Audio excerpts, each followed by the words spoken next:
Bem, pessoal, nós vamos iniciar aí, né, com a enfermagem no mundo moderno. Nós já vimos a questão das práticas de saúde, nós já adentramos aí na história de Florence e Anna Neri, que nos trouxe várias contribuições para os dias atuais, tá? Aí nós vamos agora adentrar no desenvolvimento da saúde pública, tá? Mas sempre puxando para as questões tanto da saúde quanto das questões sociais, certo? Porque nós não trabalhamos a saúde sem trabalhar, melhorou? Sem trabalhar essas dimensões, tá? Essas dimensões sociais, essas dimensões diminuir aqui um pouquinho. Sem trabalhar essas dimensões sociais, tá? Essas dimensões trabalhistas, essas questões de classe, entendeu? Então, a gente vai estar sempre voltado para tudo que envolve o nosso paciente, tá? Nosso serviço, ele tem que ser feito de forma holística. O que é o holístico? É nós olharmos para o nosso paciente como um todo, tá? O nosso paciente tem problemas biológicos, o nosso paciente tem problemas psicológicos, emocionais, sociais, econômicos, tá? Então, nós temos que dar uma olhada em todas essas dimensões, além da família, que está junto com o paciente, e além da comunidade, tá? Que é o meio em que ele está inserido, tá? E isso é uma visão holística, onde todos nós, profissionais, precisamos ver o nosso paciente, enxergar o nosso paciente dessa maneira. Antes, nós tratávamos o nosso paciente apenas com a queixa que ele chegava. Ele chegava no consultório, relatava sua queixa, então, o problema, a queixa, ela seria sanada, tá? Iria ser prescrito tratamento, o paciente ia para casa, e daí nós não nos importávamos com o que causou essa queixa, tá? Hoje, nós não podemos tratar mais o nosso paciente só com a queixa principal. Nós temos que ver tudo que veio a acontecer para que a queixa hoje fosse essa. Então, se o nosso paciente chega com um quadro diarreico, nós temos que saber o que ele comeu, né? O que ele bebeu. Aí ele diz que foi para uma festa ontem, né, para um casamento e comeu determinada coisa, e que os vizinhos, a comunidade, né, a maior parte da comunidade estava lá nessa festa, então você já imagina que os demais podem chegar doentes, tá? Então é o contexto total, todo o contexto, que nós iremos olhar o nosso paciente.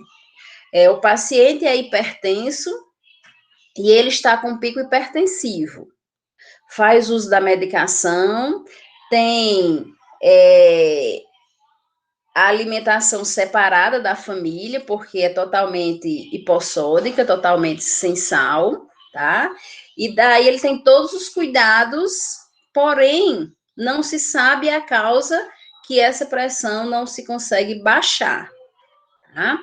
E daí, conversando com o paciente, conversando com a família, o agente de saúde sempre presente, observa-se que o paciente está sofrendo uma violência psicológica, tá? Ele é maltratado em casa, tá? Ele sofre com problema de droga do filho, certo? E por isso esse pico hipertensivo está sempre lá em cima. Ok? Então, são problemas que a gente deve trabalhar com o nosso paciente no sentido de amenizar o problema dele, amenizar a situação dele, tá?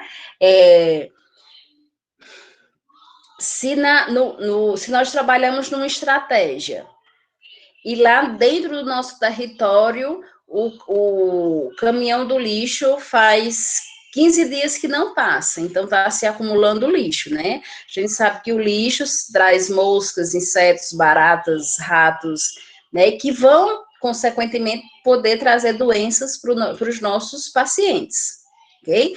Então, nós que trabalhamos de forma intersetorial, vamos entrar em contato com o pessoal do meio ambiente, o responsável, né, pelo caminhão do lixo, está passando, e providenciar que esse problema seja sanado, tá? Então, nós também cuidamos do ambiente do nosso paciente, ok? Então, guardem essa palavrinha na mente de vocês, nós temos que ter uma visão holística do nosso paciente. Visão holística é a visão do todo, tá? Isso adentra aí na questão da humanização, que nós iremos falar mais na frente, certo? Dentro da política de humanização, nós temos que estar trabalhando também a questão de ter a visão holística, tá? Então, essa enfermagem moderna, pessoal, ela traz, né, nós vamos observar que ela traz para nós tanto alguns crescimentos com relação à saúde, quanto com relação ao ambiente, tá? À assistência, ao que está acontecendo no Estado, tá? Ao que está acontecendo para que hoje, ao que aconteceu, né? Para que hoje a nossa população tenha o SUS, né? Tenha o serviço de saúde que é ofertado para ele, tá? Então, vamos lá. Nós vamos estudar alguns pontos de décadas, tá? Então, a década de 30 à década de 60 foi o que aconteceu.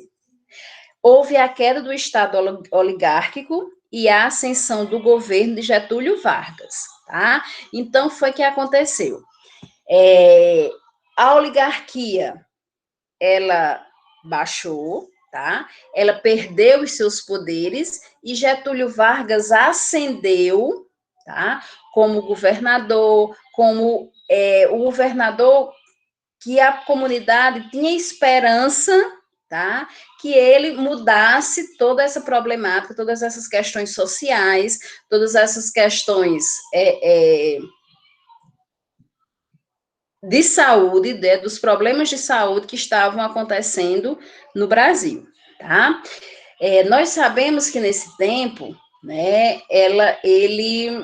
a saúde, ela era para a classe alta, tá? A pobreza, ela ainda continuava com pouca assistência de saúde, além de que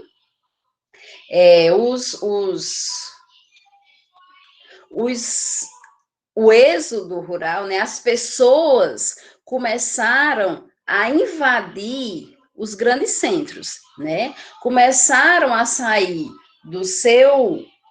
da zona rural, né, do meio saudável, porque naquele tempo, né, hoje ainda mas naquele tempo era mais considerado saudável do que nós temos hoje, né? Então, houve aí, dentro, né, do governo de Getúlio Vargas, essa questão de a população crescer na cidade, que é o que a gente chama de êxodo rural, né, e a cidade, ela não ter como comportar tantas pessoas, tá?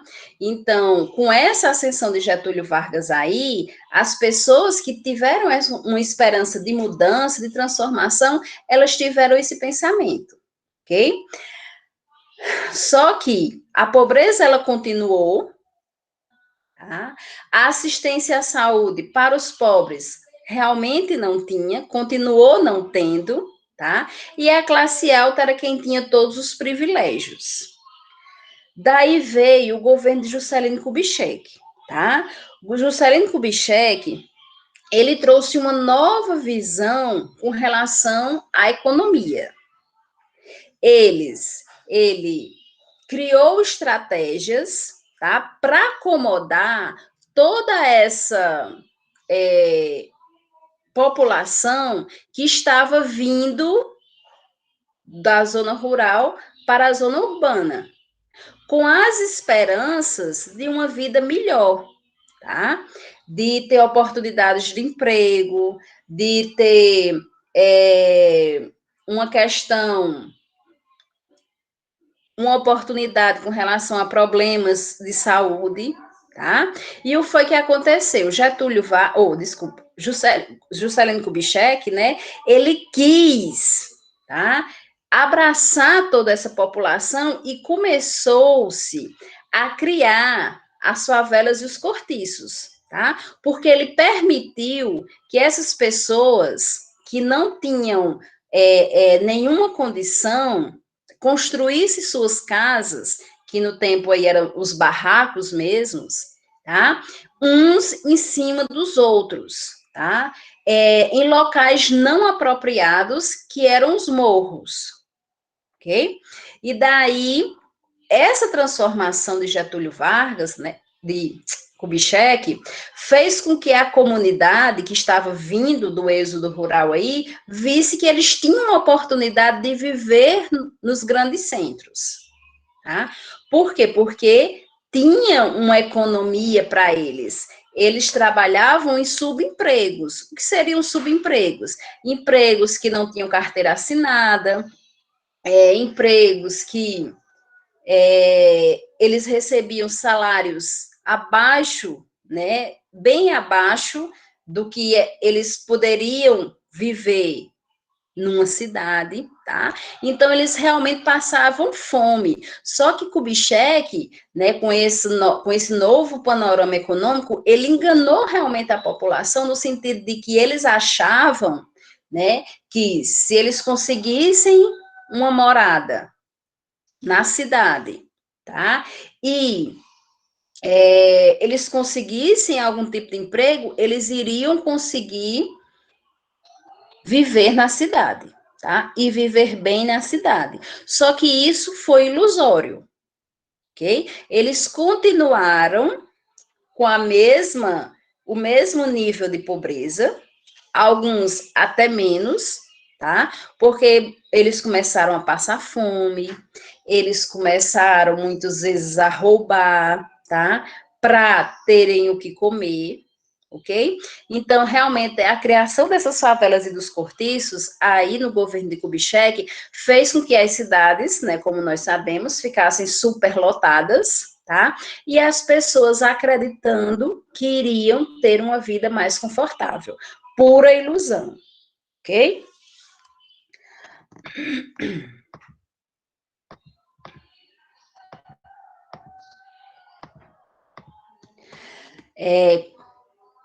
Ainda na década de 30 a 60, houve uma deterioração da vida e da saúde, tá? Essa deterioração, pessoal, ela sempre foi consequência do êxodo rural, ok? Então, houve uma falta de infraestrutura urbana, onde, devido à criação dos morros, as cidades ficaram superlotadas, muitas vezes, em tempos de chuva, as casas que foram invadindo os grandes rios eram tomadas, né, pelos rios, tá? E as pessoas ficavam na rua, muitas vezes, sem ter onde morar, tá? Ficavam realmente embaixo de um viaduto, tá? E daí foi se surgindo a questão dos moradores de rua, tá? Porque quando, né, houve o êxodo rural, além das casas serem construídas em morros, elas também foram construídas à beira de rios, tá? Nos tempos de chuva, os rios, né, enchiam e invadiam essas casas. E muitas vezes levavam essas casas, que algumas vezes eram barracos, casas de taipa, tá? E essas pessoas que não tinham nenhum familiar na cidade, né, na cidade grande, elas acabavam realmente ficando na rua. E o Estado, eles não queriam saber dessas pessoas, porque para o Estado, né, o que valia eram os empresários, eram as pessoas de classe alta, de vez em quando que eles olhavam para a pobreza no sentido de realmente enganar esta pobreza, tá? E daí foi que acontecia. Essas pessoas que não tinham onde morar iam para debaixo dos viadutos e daí o crescimento dos moradores de rua, coisa que até hoje nós, infelizmente, ainda temos, tá? A precariedade nos serviços de saúde, ele continuou, tá? A saúde realmente, apesar de termos hospitais públicos, mas os profissionais, eles estavam mais dedicados àqueles que podiam pagar, né, aos hospitais privados, ok? A inflação, ela aumentou, né, por consequência desse aumento da população nas cidades grandes, acontecendo aí as grandes aglomerações, né? Essas aglomerações eram justamente nas favelas, tá? Nos cortiços, onde muitas pessoas viviam dentro desses cortiços, tá? E quando adoeciam, se fosse uma doença infecciosa, né, ela iria se espalhar, contagiosa, ela iria se espalhar para os demais, tá? Devido a essa aglomeração, ok? E além do crescimento no setor industrial, certo? Que aconteceu aí na década de 30 a 60. Veja que esse crescimento do setor industrial, ele trouxe vários subempregos para essa população que estava vindo da zona rural para os grandes centros, tá? Os salários, como eu já falei para vocês, eram irrisórios, muitas vezes não davam para que eles sobrevivessem, tá? Alguns decidiram voltar para a zona rural, outros, né, insistiram em ficar nos grandes centros. E daí o aumento da aglomeração, o aumento das favelas, o aumento dos cortiços. Qualquer momento que vocês queiram falar, pessoal, podem ficar à vontade. Nós tivemos aí a criação de alguns programas, né, e algumas siglas pelo Ministério da Saúde, tá? Nós começamos a trabalhar a questão do ambiente, né, o saneamento básico, ele começou, tá, a ser organizado aí na década de 30 e 60, certo? Onde a questão ambiental, ela começou a ser vista, certo? Então, a questão do controle com relação ao lixo, né, aos esgotos, então foi feito um planejamento para que esse saneamento básico existisse, tá? Fechando aí os esgotos, as valas, um controle com relação ao lixo, tá? E daí, pessoal, os governantes, tá? Eles começaram a se destacar para toda a população na questão do saneamento básico, certo? Por quê? Porque isso era uma inovação para a população, tá? Eles começaram a ter um olhar diferente, né? Principalmente para os pobres, que eram a grande maioria, certo? Que viviam nessas favelas, nesses cortiços, e eles começaram justamente esse saneamento básico nessas localidades, onde eles associavam a questão do saneamento básico à questão de saúde. Então, eles estavam promovendo saúde porque estavam cuidando do lixo, tá? Cuidando do fechamento dos esgotos que estavam a céu aberto, tá? Ali eles estavam cuidando da população, ok? Aí nós temos aí também, né, como avanço do Ministério da Saúde, a questão do controle da subnutrição, tá?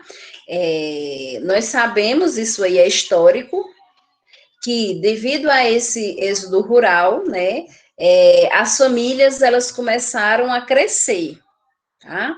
Então, tinham famílias que tinham 8, 10, 12 filhos, tá? E, pessoal, eles não tinham nem como sobreviverem. Imagine como essas crianças, né, sobreviviam. E daí a saúde, ela começou a ter um olhar para essas crianças que estavam morrendo, tá? Devido aí o quê? A não terem uma assistência à saúde, a não terem alimentação, certo? E daí a mortalidade infantil, ela cresce, tá? Ela cresce por quê? Porque as pessoas não têm o seu alimento. E essas famílias, como não tinham controle de natalidade, né, não se trabalhavam programas como hoje nós temos, o programa familiar, certo? Do planejamento familiar, tá? Onde se trabalha essa questão do controle de natalidade, trabalha-se aqueles casais que querem engravidar, também como aqueles casais que não querem engravidar, ok? E daí, como não existia esse programa de planejamento familiar, as famílias, elas começavam a crescer. E daí, não tinham como sustentar. Como consequência disso, a mortalidade infantil sempre lá em cima. Para tentar minimizar essa questão, tá?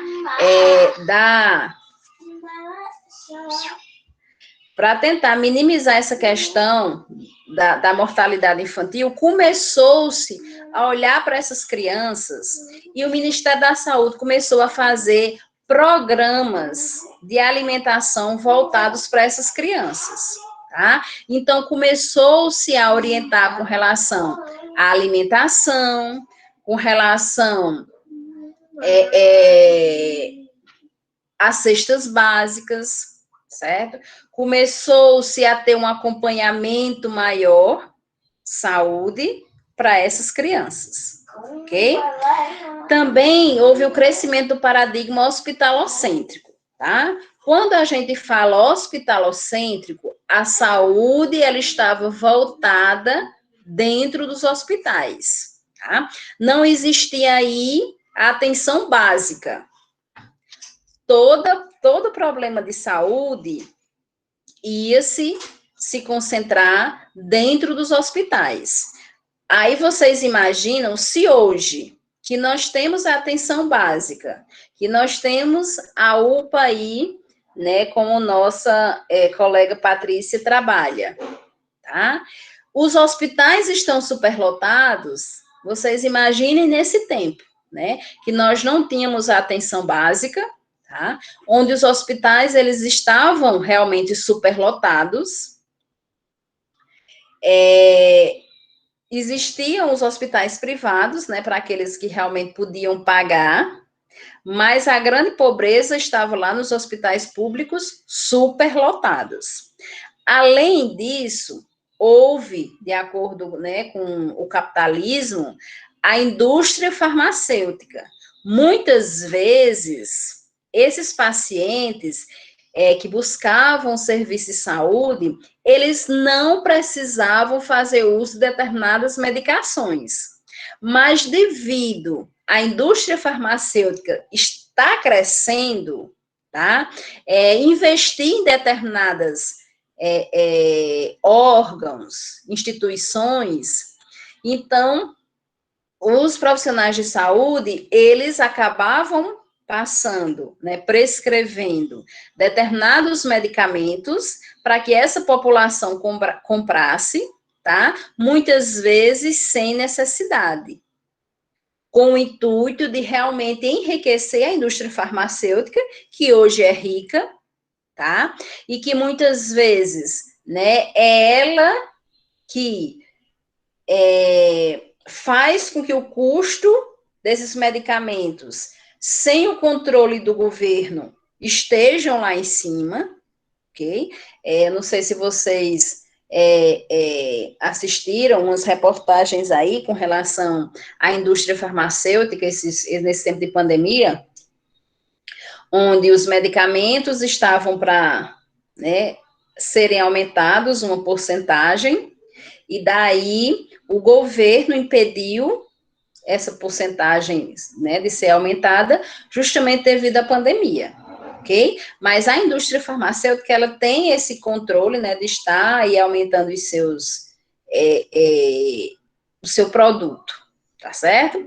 Então, pessoal, dentro aí da década de 30 e 60, nós tínhamos, tá, hospitais superlotados e a indústria farmacêutica crescendo, onde muitas vezes esses medicamentos eram prescritos sem necessariamente as pessoas precisassem utilizá-los, ok? Poderia ter outros meios, né? Se nós levássemos hoje para atenção básica, a gente iria propor outros meios, né? Como muitas vezes uma terapia, tá? Medicamentos ofertados pelo serviço público, certo? E daí as pessoas não precisavam estar comprando, tá? Mas nesse tempo era a única coisa que realmente era prescrita, ok? Daí, pessoal, a enfermagem, a educação na enfermagem, ela cresce, tá? Ela cresce dentro dos hospitais, tá? Onde a enfermagem, ela começa, né? Ela já é considerada uma profissão e ela começa a crescer, onde nós temos vários profissionais de enfermagem que saíram aí das escolas e hoje, né, e na década de 30 e 60 estão exercendo sua profissão, tá? Isso dentro dos hospitais, que era onde eles podiam estar realmente trabalhando, mostrando aí o seu serviço, né? Trazendo para nós hoje, nós temos um leque de locais de atendimento, certo? Na década de 30 e 60, a enfermagem só trabalhava realmente nos hospitais, mas hoje nós temos vários serviços onde a gente pode estar trabalhando, tá? Além de algumas áreas específicas, certo? Por exemplo, isso nós teremos uma aula sobre isso, mas nós podemos estar trabalhando na assistência, né? Diretamente na assistência, onde a gente vai trabalhar dentro dos hospitais, dentro da estratégia, lá na UPA, no home care, tá? Em atendimentos domiciliares, ok?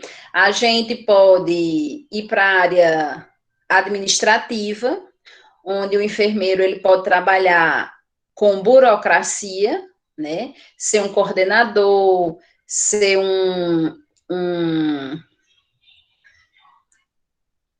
diretor, né? Ser um chefe de departamentos, tá? Onde ele está diretamente na burocracia.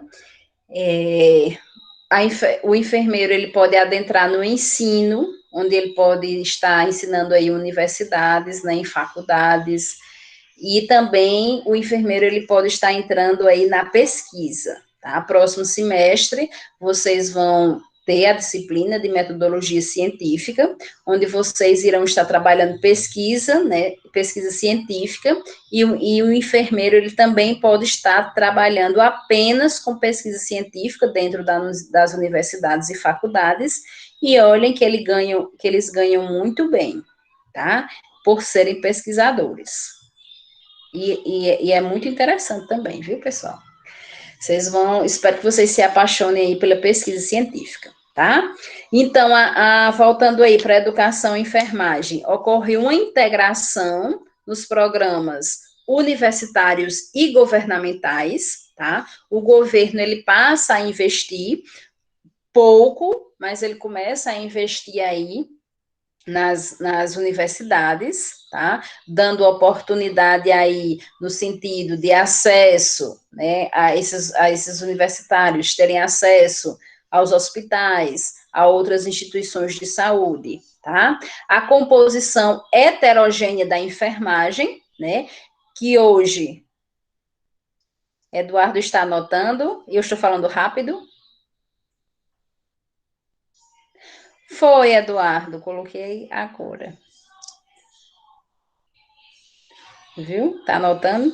Qualquer coisa eu vou mais devagar, vocês vão falando, viu?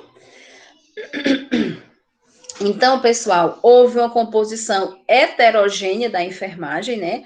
Que nós temos essa heterogeneidade até hoje, que é a inserção dos homens na enfermagem, tá?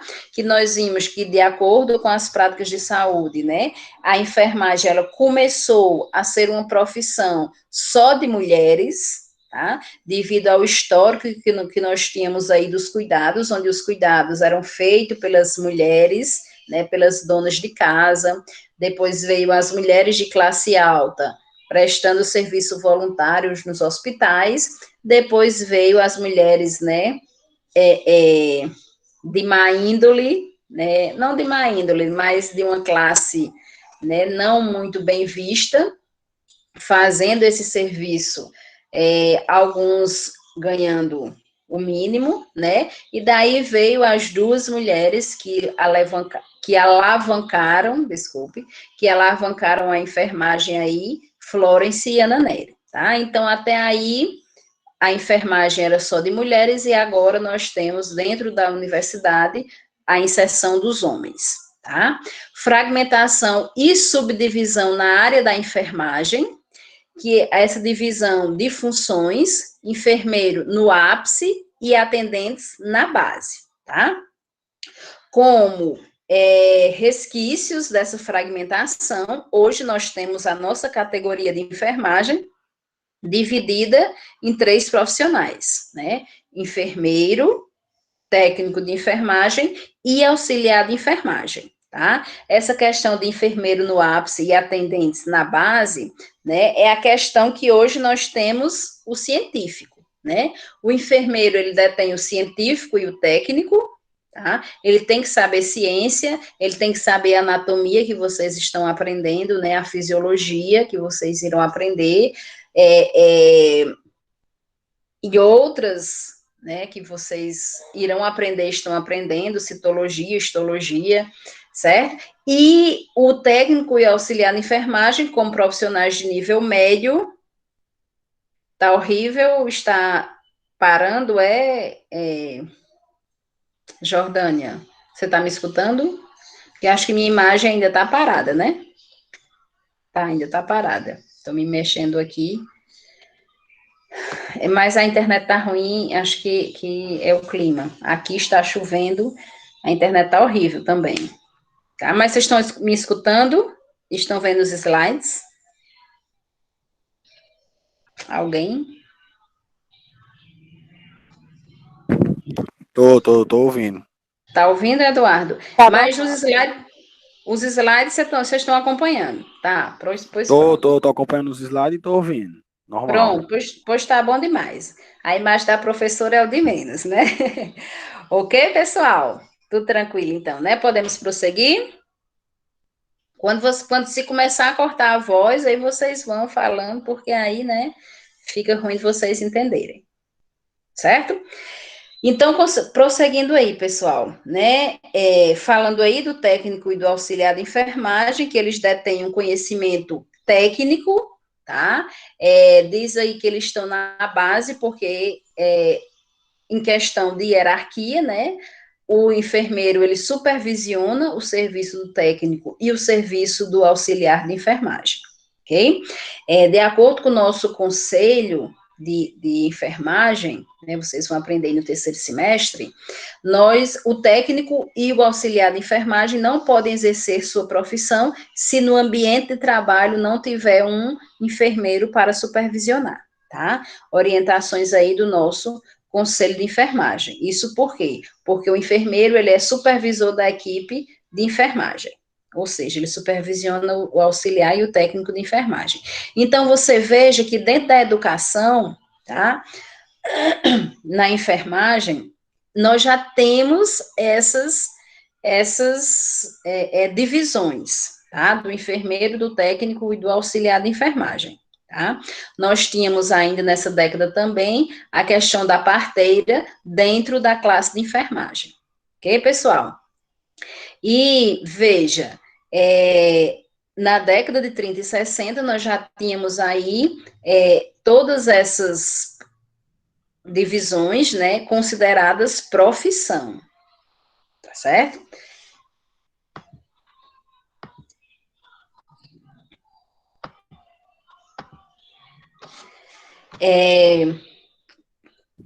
Os Pessoal, a tela problemas. ficou preta do slide. Ai, Jesus. Voltou, não? Não. Espera aí. Deixa eu tirar aqui e voltar. Calma aí, eu vou sair e vou entrar de novo. O pessoal tá falando que não deixa tão normal. Ah, voltou. Pronto. Voltou? Ótimo, Eduardo. Pois pronto. Então, nós tivemos aí problemas de relacionamento dentro da profissão de enfermagem, tá? O desconhecimento das atividades dentro da classe, a não comunicação com os órgãos de classe e a subutilização da enfermagem, tá? Então, vamos ver a questão desses problemas, pessoal. Infelizmente, o desconhecimento das atividades dentro da classe, tá?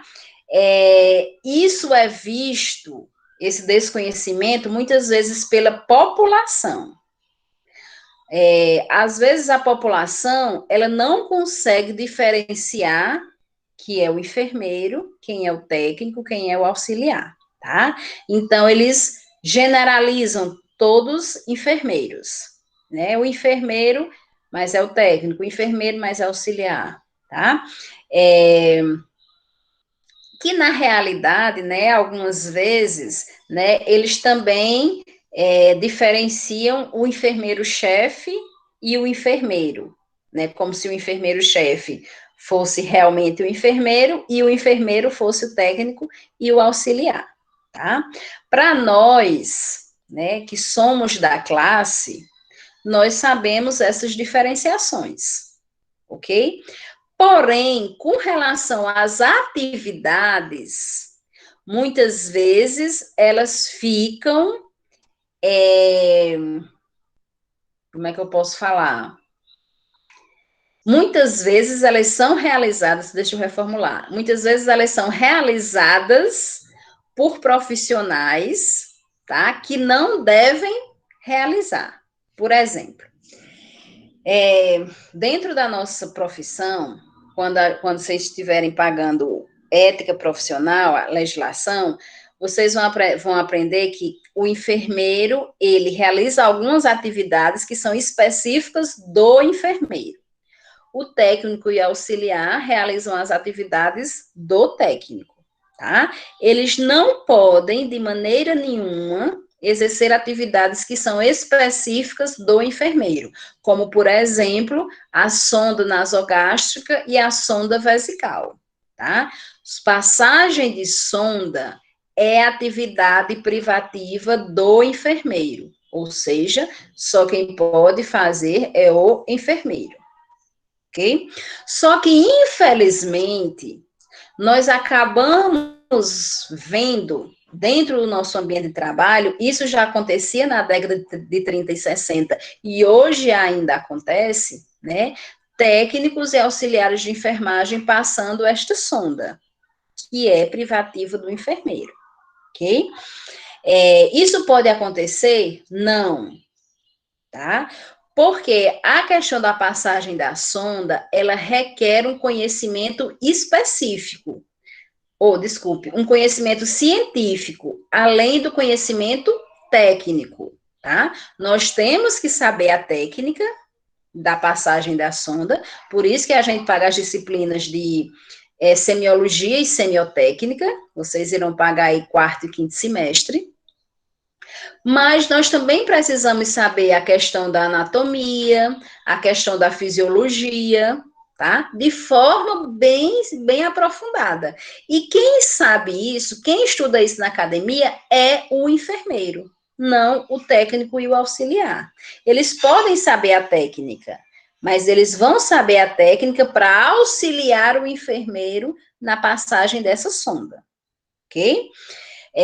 Caso o técnico ou auxiliar façam essa atividade de passagem de sonda. Se derem errado, pessoal, eles são totalmente responsabilizados, além de poderem perder o direito à atividade profissional, porque estão realizando atividades que não são deles, tá? E hoje, né, não sei na década de 30 e 60, porque o conselho, né, nem existia, ok? Mas hoje, o técnico e auxiliar de enfermagem fazendo isso, ele faz tendo a ciência de que não é atividade dele, ok? Podendo aí realmente perder o direito de exercer a profissão, porque ele está indo contra o código de ética da enfermagem, ok?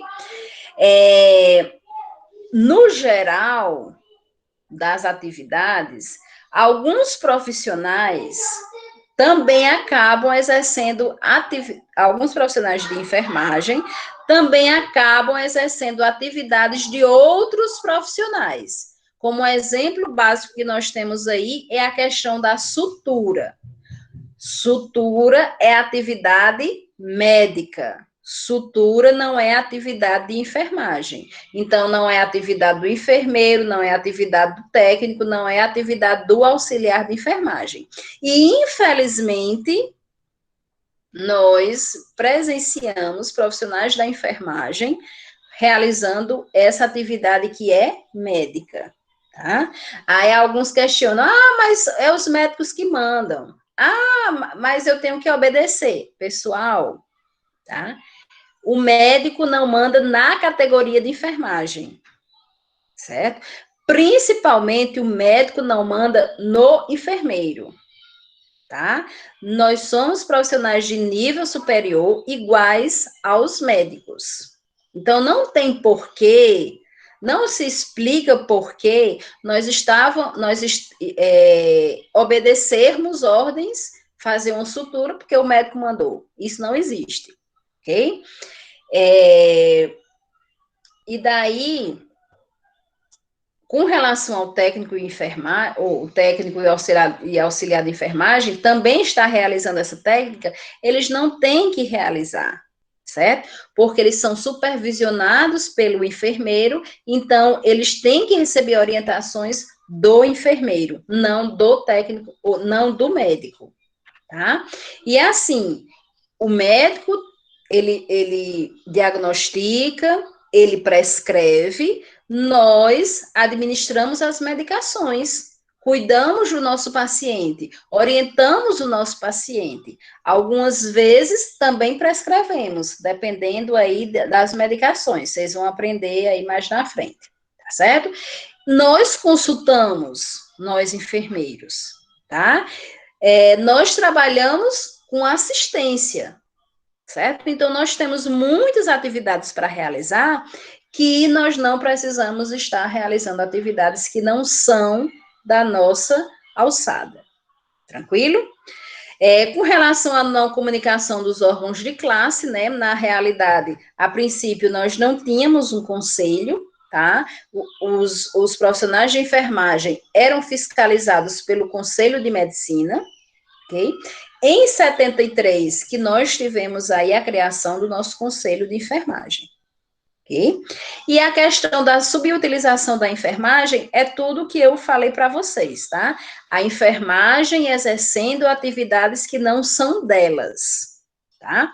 Talvez nesse tempo aí, da década de 30 e 60, essa questão de estar realizando atividades, né, sonda, atividades de outro profissional, passasse, né, porque nós não tínhamos um conselho. Hoje, isso não pode acontecer, porque nós temos um conselho de enfermagem, que é o COFEN-COREM, tá, eles nos orientam, nós temos um código de ética que nos proíbe de estar fazendo atividades que não são nossas, e caso nós estivermos fazendo atividades que não são nossas, nós estamos indo contra o nosso código de ética, porque ele nos proíbe disso, ok?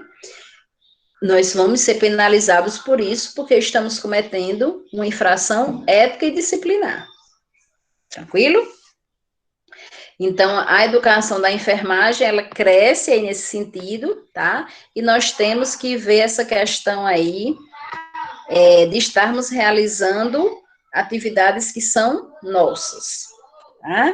Houve o crescimento aí da classe operária, certo?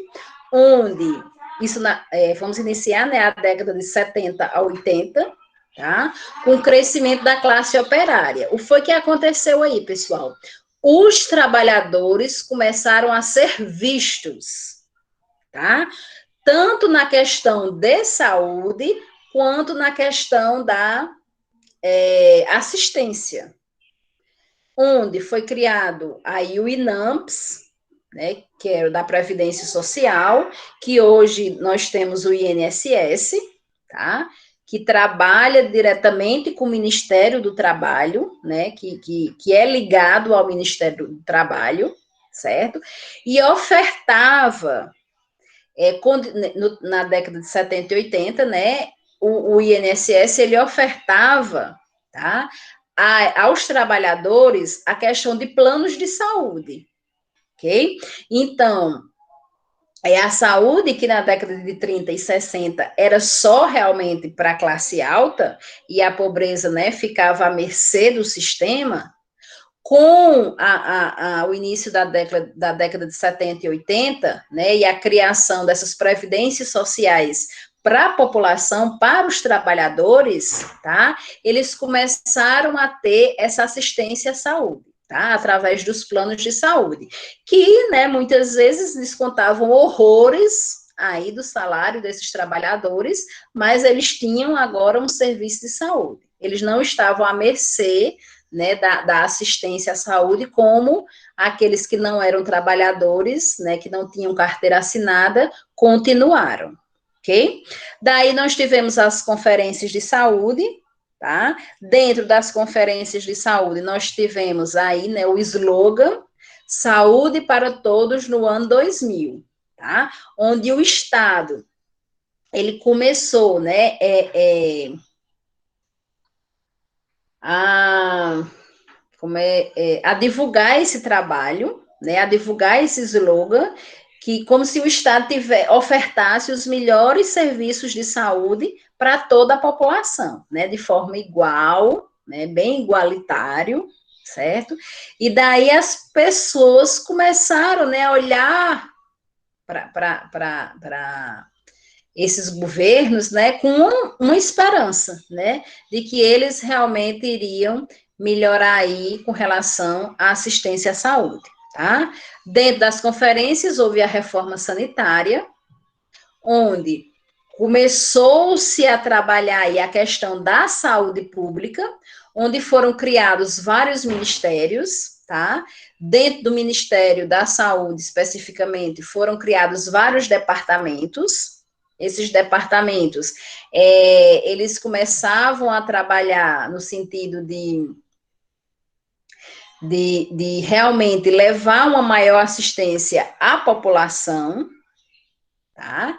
E nessa questão, né, da reforma sanitária foi, digamos assim, a raiz, tá, da saúde pública, certo? Vamos expandir, já que nós temos o slogan de saúde para todos no ano 2000, vamos começar, através da reforma sanitária, a expandir a saúde pública. Vamos dar uma atenção maior à pobreza, né, que está à mercê, né, da sociedade, tá, que está lá marginalizada.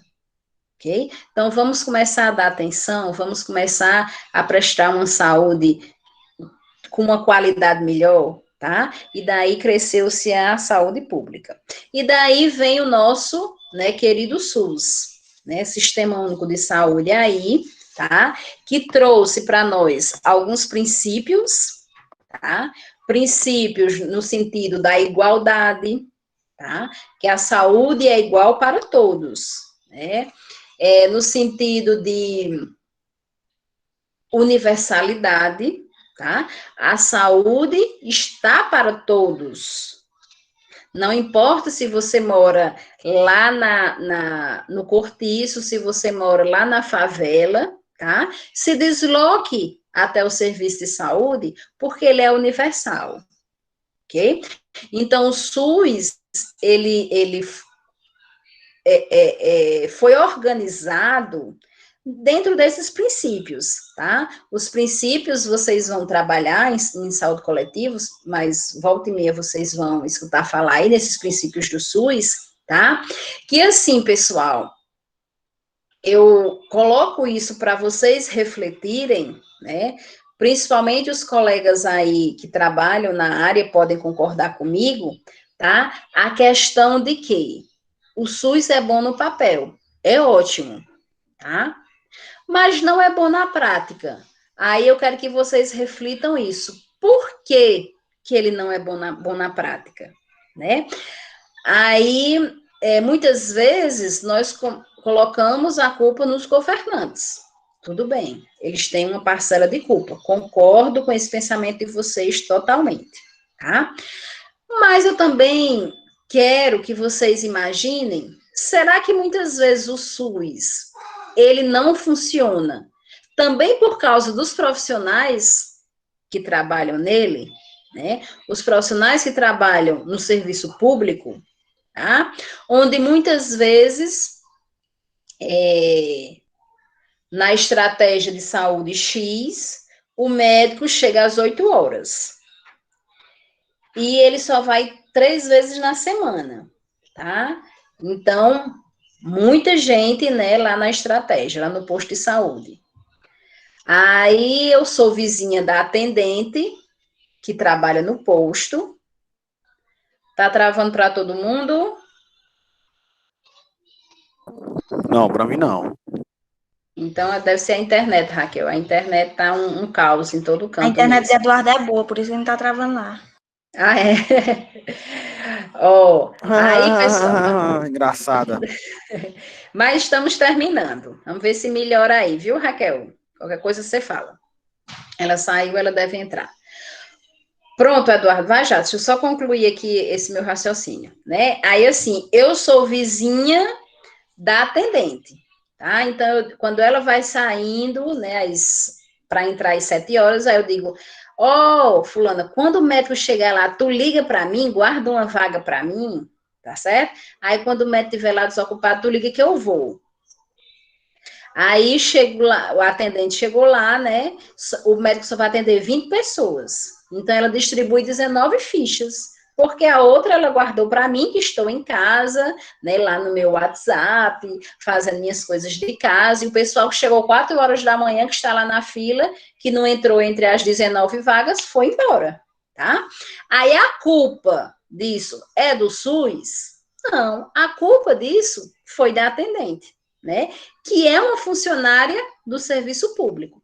Então, o que eu quero que vocês reflitam é que muitas vezes nós recriminamos o SUS, sim, ele tem suas deficiências, concordo plenamente, mas em outras vezes essas deficiências elas são causadas pelos próprios profissionais que trabalham no SUS, tá? Quero que vocês reflitam em cima disso. Fale aí, Eduardo. Não, não era nada não, porque o Moisés é muito engraçado, professor. Ah, tá bom. Pois vamos terminar aqui. Então, na década, né, continuando aí a década de 70 e 80, nós tivemos algumas mudanças nos currículos de enfermagem, tá? Onde houve funções de treinamento, coordenação e supervisão para o enfermeiro. Okay?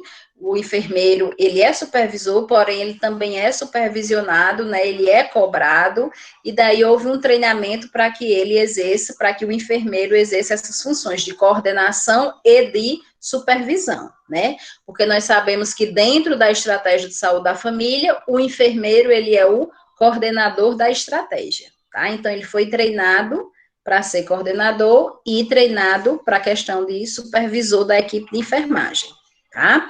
Houve a aprovação da Lei 7498 de 86, tá? Essa lei, pessoal, ela descreve todas as atividades que o enfermeiro pode exercer, que o técnico pode exercer e que o auxiliar pode exercer, tá certo? Então, quem tem dúvida se o profissional está lá na área, está trabalhando, e ele tem dúvidas se isso é atividade dele ou não, consulte a Lei 7498 de 86. Lá está tudo descrito. A enfermagem continua com atendimento curativo, né, que é a assistência, tá?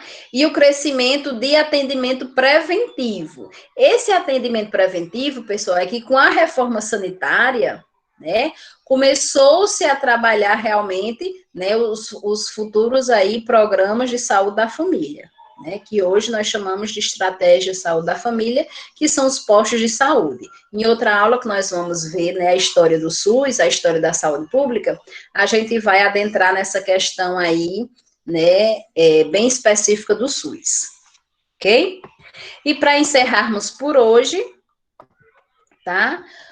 Na década de 90, tá? É o pior período da história da saúde, com a deterioração da saúde pública, tá? Ei, professora, Oi.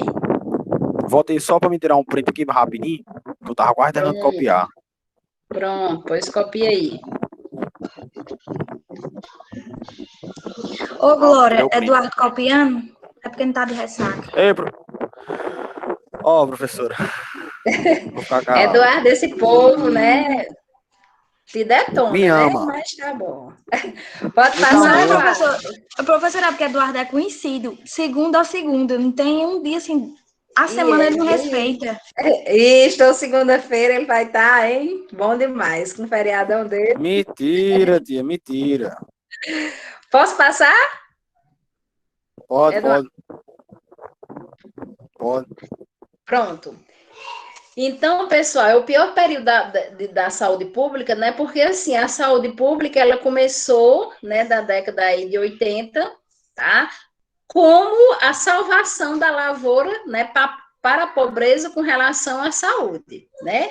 E o foi que aconteceu? Devido a tantos departamentos, devido à política, né, devido à gestão, a saúde pública, ela não foi para frente, né? Na realidade, a pobreza que teve a esperança, né, de que iria ter dias melhores com relação à assistência à saúde, não aconteceu, tá? Isso por quê? Porque houve um sucateamento da saúde pública, ok? Infelizmente, muito roubo dentro dos departamentos, tá? Desvio de funções dentro da saúde pública e gerou aquela desorganização, tá? Que, assim, para a população, que muitas vezes não sabia o que estava acontecendo, né, lá por cima, lá pelo ministério, tá? Ele ficou à mercê, sem saber se tinha assistência, se não tinha, tá? Como seria essa assistência, tá? E daí houve essa confusão, onde a saúde pública, que estava realmente sendo destaque, né, dentro das gestões aí, voltou, né, a ser realmente mal visto, porque a massa, a grande população era a pobreza, tá? Na década aí, e daí a pobreza continuou sem assistência, né? Teve a esperança de ter e voltou a não ter. Tá? A enfermagem apresenta-se com poucas condições de trabalho dentro da saúde coletiva, tá? Nós só tínhamos realmente a assistência, nós só tínhamos realmente os hospitais para trabalhar, ok? Então, as condições de trabalho eram mínimas dentro desses hospitais, devido ao sucateamento, realmente, não ter materiais para que a gente trabalhe, tá? Para exercer nossas atividades. Então, tudo estava, a saúde estava o caos, tá? Destaque para a consulta de enfermagem, tendo como foco principal a educação em saúde, tá? A consulta de enfermagem é uma atividade privativa do enfermeiro, que está lá na Lei 7498 de 86, certo? Só quem pode realizar é o enfermeiro, e dentro da consulta de enfermagem, ele fazia educação em saúde, que é a maior das nossas atividades, tá? Porque a gente está sempre orientando o nosso paciente, seja individualmente, dentro da consulta, seja em grupo, tá? Quando a gente realmente está dando uma palestra, uma orientação numa comunidade, numa escola, e assim por diante.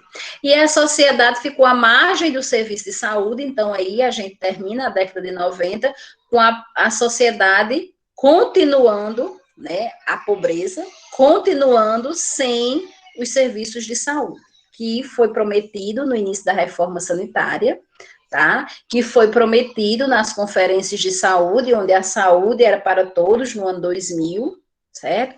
E na realidade essa população, né, ela se sentiu, a sociedade se sentiu realmente enganada com relação ao serviço de saúde. Ok, pessoal? Tranquilo até aí? Então a gente termina aqui, tá certo? Nem parei o vídeo, não foi na metade, mas vamos lá.